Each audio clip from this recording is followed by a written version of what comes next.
Members, in accordance with the determination of the Business Committee, I call on Barry Coates to make his maiden statement.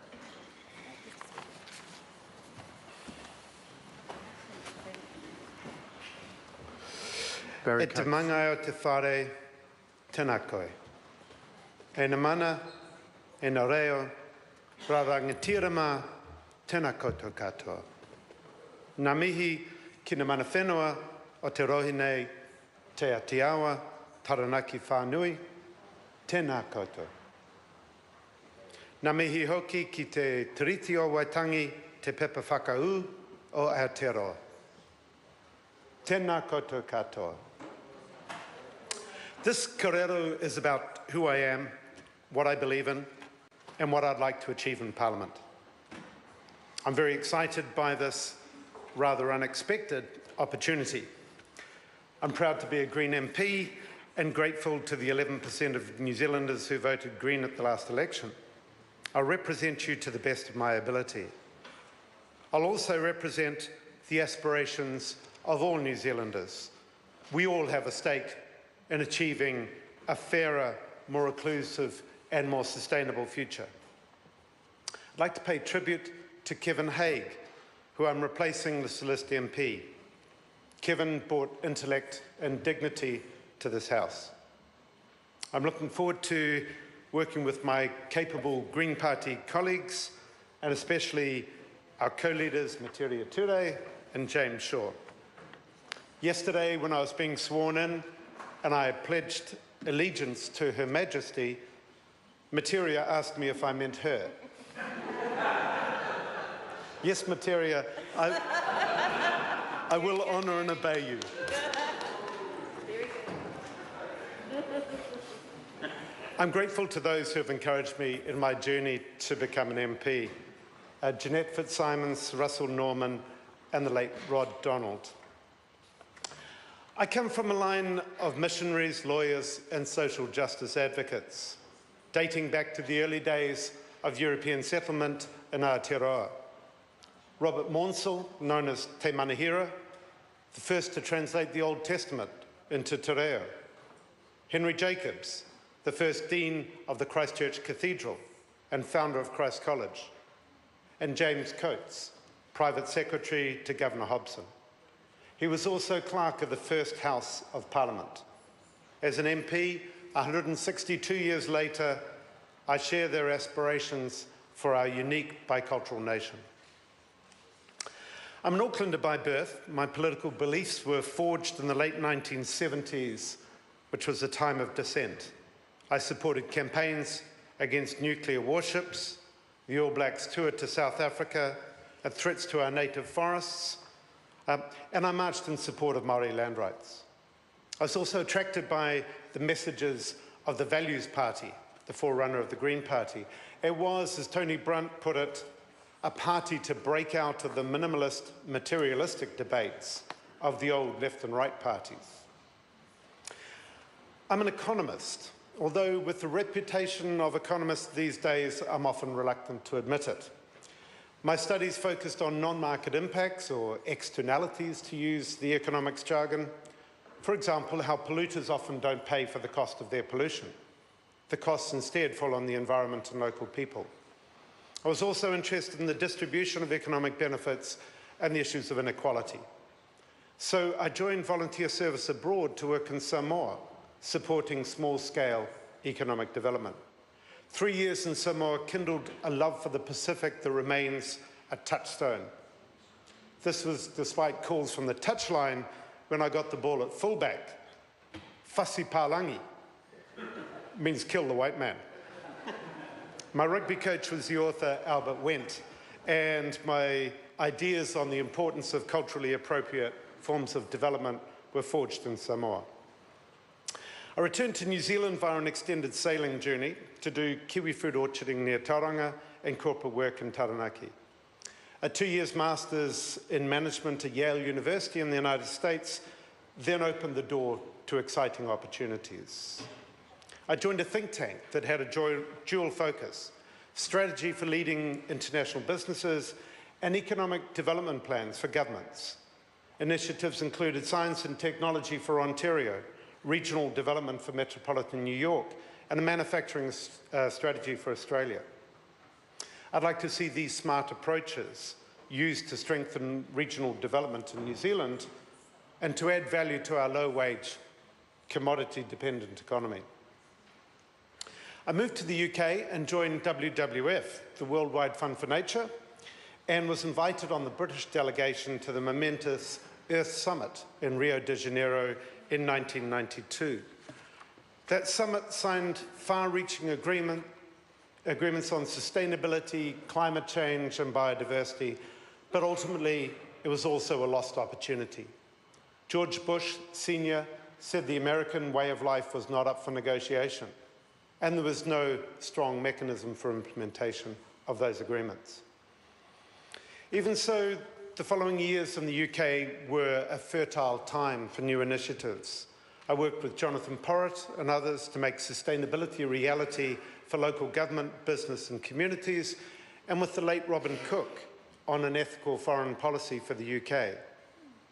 In the mid-1990s, I was appointed Executive Director of the World Development Movement and led research and advocacy that successfully challenged the exploitation of workers, marketing cigarettes to children, water privatisation, and environmental releases of GMOs. Some leading businesses were committed to take action on these problems, and I helped develop collaborative initiatives, such as the Forest Stewardship Council for timber and the Ethical Trading Initiative on labour rights. I also played a leading role in the emerging ethical investment community. But there were threats from new international treaties. I chaired the UK campaign that contributed to the defeat of the OECD's Multilateral Agreement on Investment, MAI, in 1998. It would have given new rights to foreign investors and restricted the rights of governments to regulate in the public interest. These proposals were again defeated in the World Trade Organization. But as they say, rust never sleeps. They've resurfaced in the Trans-Pacific Partnership Agreement, the TPPA. Over the past year, I've been coordinator of It's Our Future, the campaign against the TPPA in Aotearoa, during a time when we organised one of the biggest marches in a generation down Queen Street on the 4th of February this year. Polls show that a majority of New Zealanders oppose the TPPA. So we need better alternatives to these unbalanced treaties. Small gains through tariff reductions should not be used as a Trojan horse to allow foreign investors to sue our government. I look forward to working with other MPs, civil society and academics to develop better trade and investment policies. In 2003, I became Executive Director of Oxfam New Zealand. It was wonderful to return home after 20 years abroad and to work in the Pacific after many years. I'm proud of my contribution to delivering practical solutions to people's needs, including clean water, sanitation, education and decent livelihoods across the Pacific. Oxfam played a leading role to highlight the human impacts of climate change, and I still recall a personal feeling of vulnerability when experiencing a tropical storm on a sandspit in Vanuatu. I co-chaired the Global Campaign for Climate Action, the Tick Tick Tick campaign, and attended climate summits. And after years of negotiation, at last, we have the Paris Agreement. But it won't protect our Pacific neighbours unless it's followed by real action, not false solutions like carbon trading. As CEO of Oxfam, I joined with Trade Aid and the newly formed Fair Trade Association to mainstream fair trade, resulting in New Zealand becoming the fastest growing market in the world. Our consumer power can transform the lives of impoverished farmers. We can also act politically. A decade ago, Nelson Mandela launched the campaign to combat global poverty. I chaired the Make Poverty History Aotearoa campaign with the message that poverty is not inevitable. I've seen people in deep poverty claiming their rights and building better lives, and the settlements of Soweto, Dalit villages in Bihar State, and Muslim minorities in Gansu province. More people need these opportunities. It's a travesty that around 800 million people live in extreme poverty in the 21st century.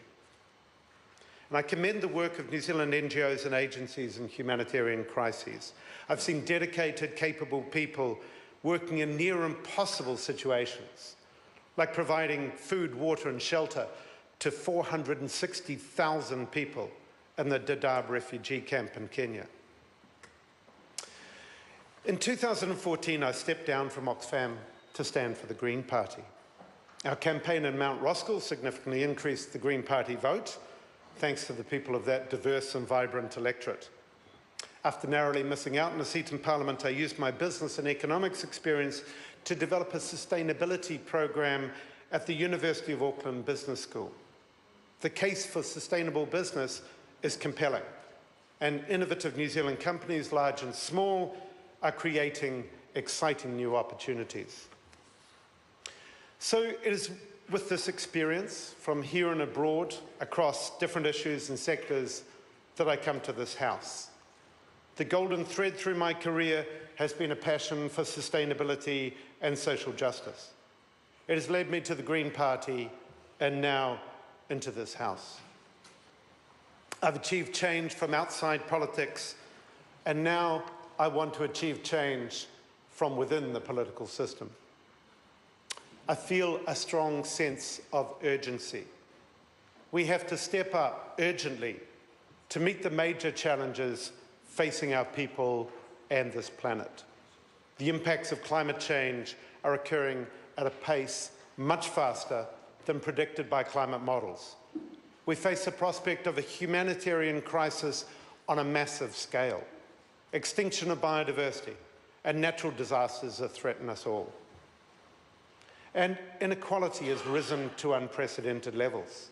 The rich are getting even richer while a growing precariat struggle with low incomes and high housing costs. People are feeling alienated from politics and from the power structures that they see as unaccountable.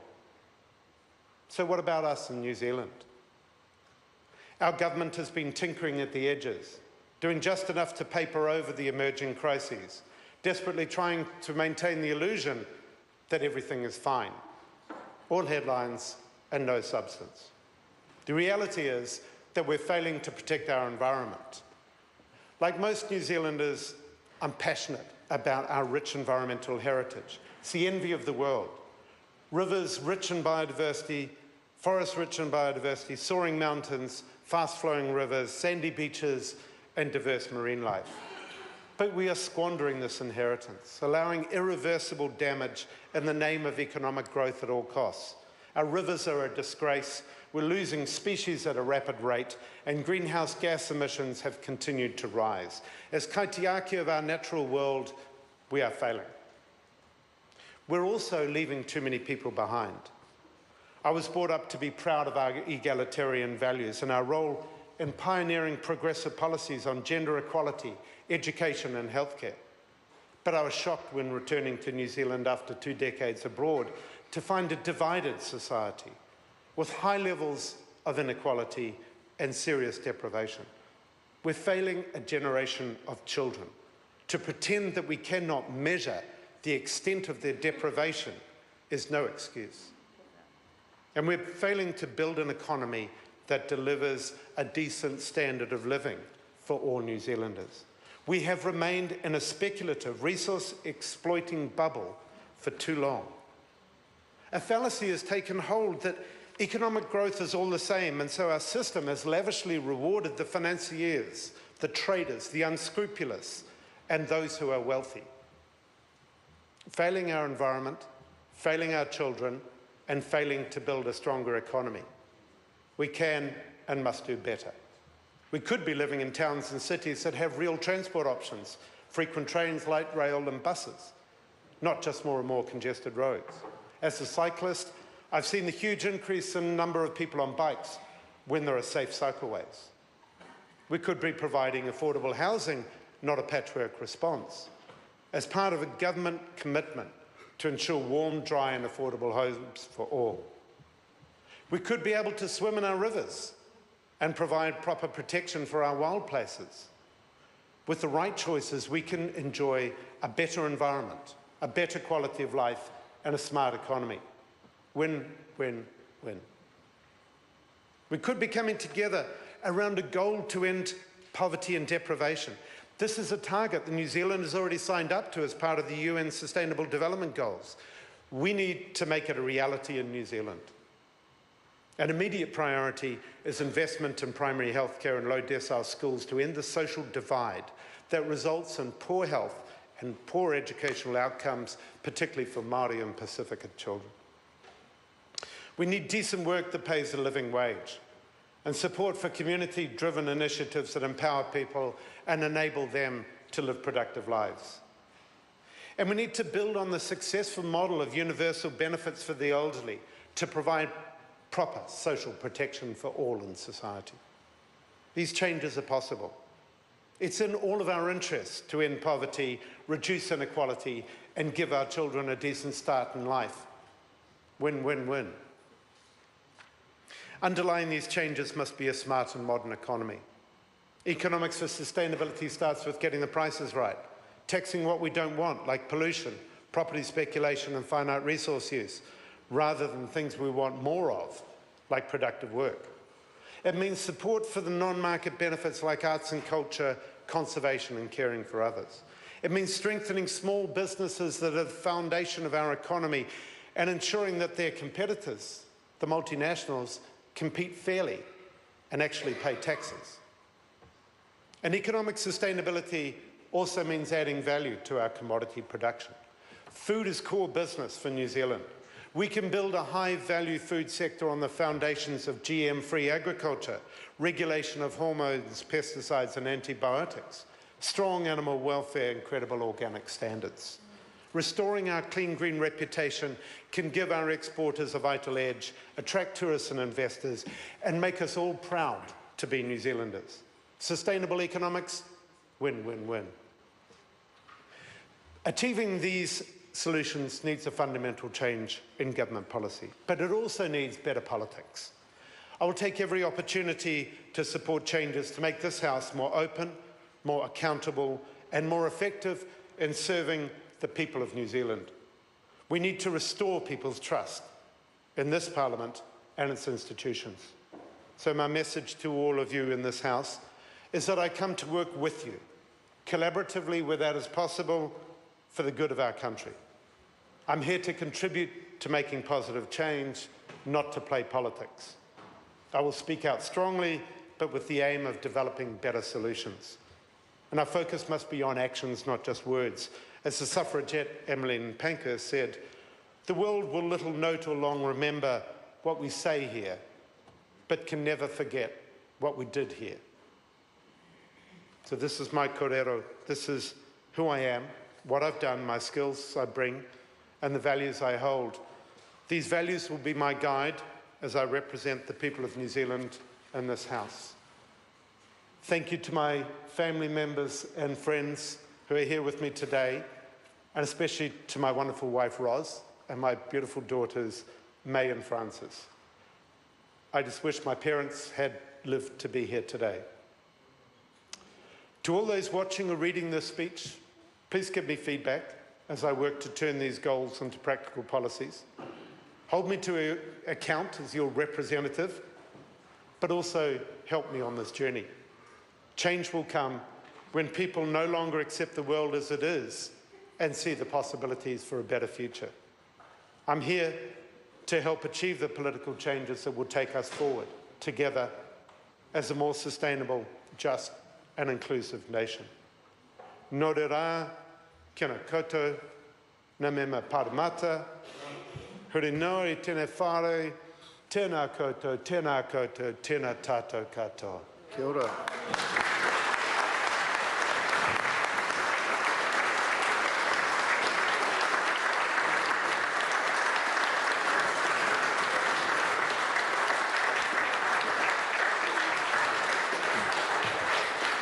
Members, the House is suspended for the dinner break. The House will resume in committee at 7:30.